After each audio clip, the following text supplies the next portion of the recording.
spooky. Don't want to go there. Okay. Conversion story. So much love. Warm oil. It's got to be inviting, not like, hey, freak, electrocution. Supernatural, yes. But trying to find the terms that will, describe that warm feeling, the enlightenment that came. Doesn't everybody want enlightenment? Doesn't everybody want to kind of understand? My God, for the first time, I knew that there was an eternity, absolutely beyond a shadow of a doubt, because I felt eternity. It was connected to something that's not of this world, because it's just, I knew then that when I died, that it didn't end there, because I was connected to something bigger than my death. I knew it, Okay, number 3, the transformed life. This segment should be the longest. And we want to use those attractive terms. How is your life different since you've been born again? How has God turned your life around? Just rehearse that. Amazing. Sometimes I have to go back and think, wait a minute, how did I feel?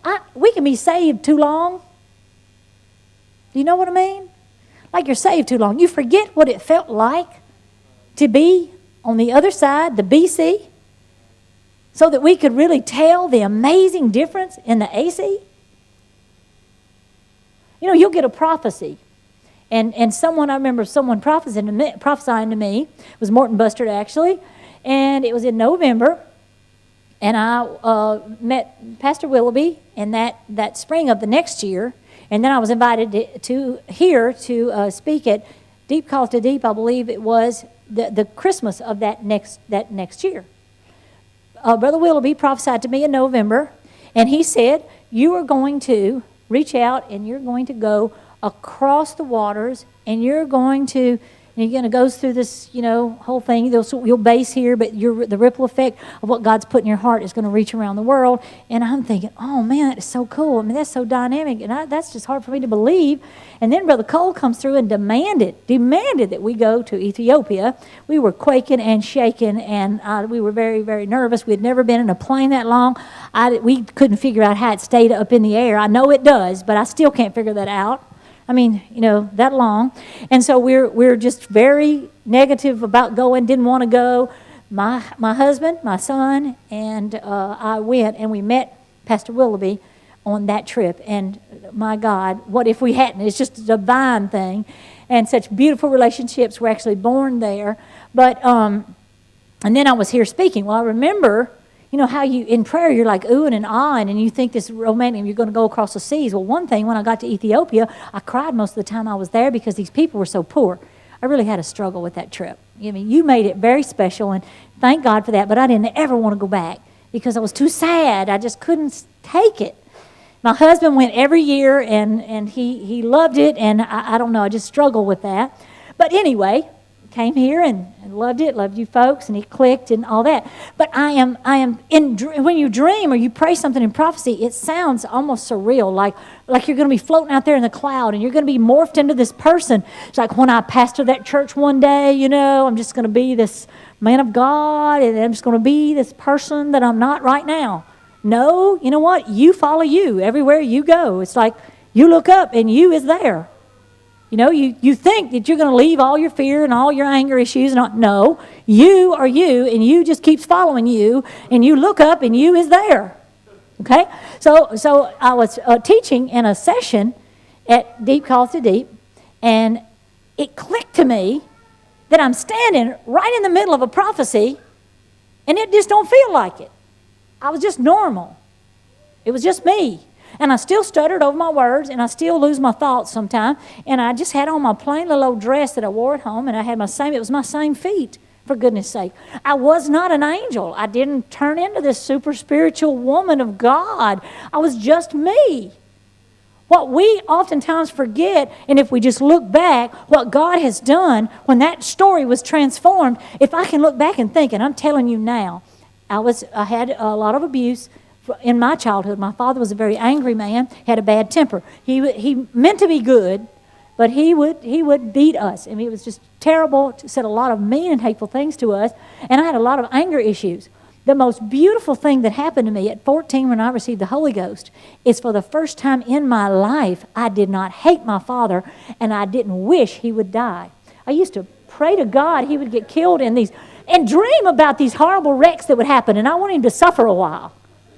I mean, you know when you're a kid and you're in abuse, it's that Adamic nature. Well, that was the most beautiful thing, and I honestly felt, I loved my anger. I loved being angry, and I loved to think about those horrible things that we'd, could do to him. Wait till he's asleep, and I loved to dream about taking a frying pan and just going whop, whop, whop, or something. I loved to dream about that. I would get in my room. I'm being, Lord have mercy, where is this going? Dear God in heaven. I would get in my room and I would just say awful words. And I can't repeat them here today because they were bad words. And my sister would say, please don't talk like that. She was always so sweet. The one that's going to, take care of business.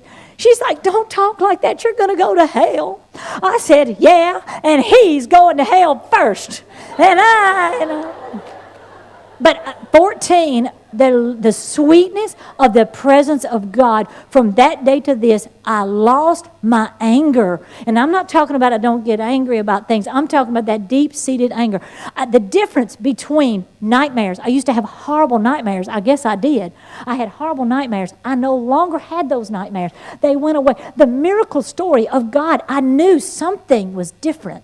Like I had a purpose and that somehow God was going to fulfill his purpose through me. And for the first time in my life, I didn't just feel like a blob. I didn't feel like just a piece of nothing. It's like I sensed that there was something great in God for me. Your story. All right. How is your life different since you've been born again?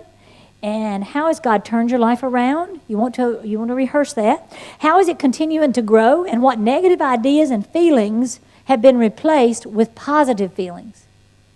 This will help you think about your story. Okay, I want to caution you a little bit, and then we're going to start on our little story exercise. Caution. You want to refrain from using judgmental, isolating, and condescending terms like, I know we don't mean to, but we say, well, I was lost, but now I'm found. Okay, then this person that you're talking to says, oh, you're saying I'm lost and I need to be found. So we just have to be careful sometimes. It's like, tell what God did for you and kind of X out those words that you hear talked about in church, because that's kind of a private language. I mean, I sing Amazing Grace and I say in here, I was lost, but now I'm found. But if they're something different than you are and they know that you think they're lost and you are found, then you create walls. You don't want to do that. Okay? Now I know I'm in the truth. Well, what is that message that it sends? So stick to your grace story. Insinuating they're lost or they're not in the truth. Refrain from using religious jargon. I've already said that. Wording that's familiar to our faith. And curb the urge to go too long. Have you ever had someone, now I've been standing there before, when they go into this trance telling their story, and the person they're telling is backing up, but they are oblivious to it. Oh, yes, and God just rescued me. And this person, they're backing up. They don't get it. They're in this zone. We've got to watch body language. Okay, tell the short version. See if they want a little more. We want to get that good attraction going, because we want them to hear that story. Your story is the most powerful tool you have. And the better you are at learning to write it down, memorize the things you want to say, think about what God really did for you, and then when you're telling the story, tell it to them in language they understand with passion, because it really happened to you. And I'm telling you, you will see people want to hear personal stories. Okay, for the next 5 minutes, I want you to work on your story, okay? Because we're going to go to lunch in about 7 minutes here. I want you to write your story